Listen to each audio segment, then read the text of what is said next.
તમે જુઓ. અને ભોગ બનનારનો પણ સીટનો રિપોર્ટ મળ્યો નથી. સીટનો રિપોર્ટ પણ જાહેર થયો નથી. આ આ આ થાનગત હત્યાકાંડની વાત કરું, દલિત હત્યાકાંડની, બરોબર છે.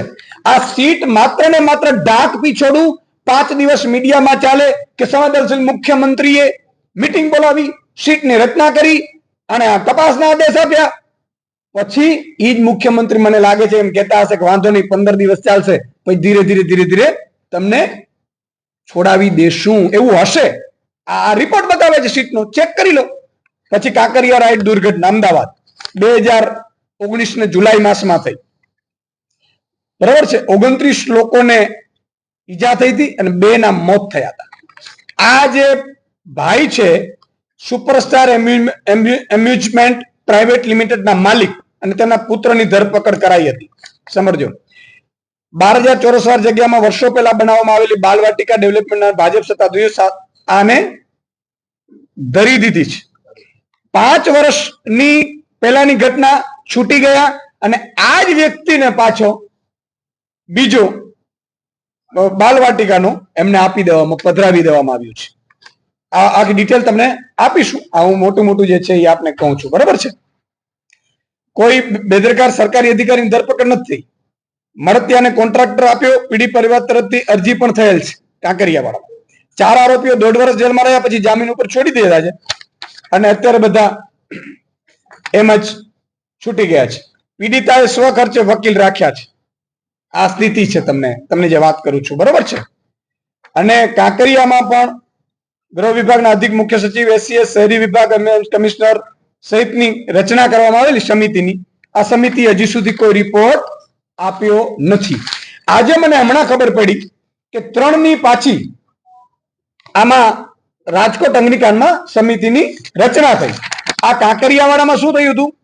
મુખ્ય સચિવ, એસીએસ, ગૃહ વિભાગના અધ્યક્ષ સચિવ, આની તો રચના થઈ હતી સમિતિની, તમારો રિપોર્ટ તો આવ્યો નથી. એટલે ભાજપે આખું નવું ગેમ રચી છે.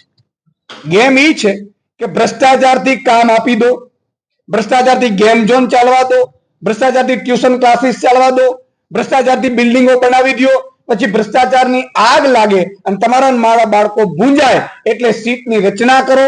સીટની રચના તપાસ માટે નથી થતી, પણ એ કેમ કરીને બચાવી લેવામાં આવે મોટા માથાઓને. અને સીટની રચનામાં મોટા ભાગે કોણ છે તમને ખબર છે? સુભાષ ત્રિવેદીજી, જે ખાસ સરકારના માનીતા ગણાય છે. દર વખતે સીટમાં હોય પછી સીટ શું થાય? સુભાષ ત્રિવેદી પાછા નીકળી જાય. એટલે આખું સીટની રચના એ માત્ર ને માત્ર ડાક પીછોડું કરી 15 મહિનો 2 મહિના લોકોનો રોષ ટાળવા માટે કરવામાં આવે છે. અને એટલા માટે આ તમામ સીટની રચનાઓ ફોર્ટ થઈ છે. પૂર્વ ન્યાયાધીશની અધ્યક્ષતામાં જો રચના કરવામાં આવે સમિતિની, એની તપાસ થાય. બીજું કે રાજકોટમાં મ્યુનિસિપલ કમિશનર અને પોલીસ કમિશનરની બદલીઓ કરવામાં આવી છે. કેમ ભાઈ?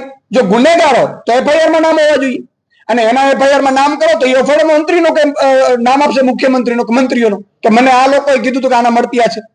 બીજું એ લોકો ઉદ્ઘાટનમાં હાજર હોય, મ્યુનિસિપલ કમિશનર ઉદ્ઘાટનોમાં જો હાજર હોય તો કયા ચીફ ઓફિસર, ચીફ અધિકારીની, ફાયર અધિકારીની ઓકાત છે કે એ ત્યાં જઈને તપાસ કરશે? એટલે સમગ્ર સંડોવાયેલા છે, મોટા માથા સંડોવાયેલા છે. મેયર, સ્ટેન્ડિંગ કમિટી ચેરમેન અને જે કોર્પોરેટરો, જે લોકો હપ્તા લઈને, એને ખબર હતી છતાં આ ચાલવા દીધું છે, હપ્તાઓ લઈને ચાલવા દીધું છે, એના કારણે આ ભોગ બન્યું છે. આ વાસ્તવિકતા છે. સીટના મામલામાં આજે આમ આદમી પાર્ટીએ જો ખુલાસા કર્યા છે, આશા રાખીએ કે સરકાર આમાંથી બોધપાઠ લે.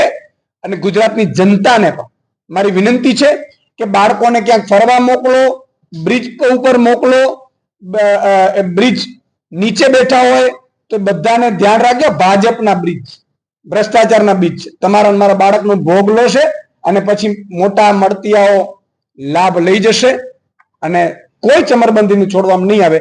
આ રાજકોટમાં હું ખાતરી આપું છું, 6 મહિના પછી કોઈ મોટો અધિકારી પકડાશે નહીં, બધા જામીન ઉપર છૂટા હશે. હવે તમારે કઈ સવાલનો પ્રશ્ન હોય તો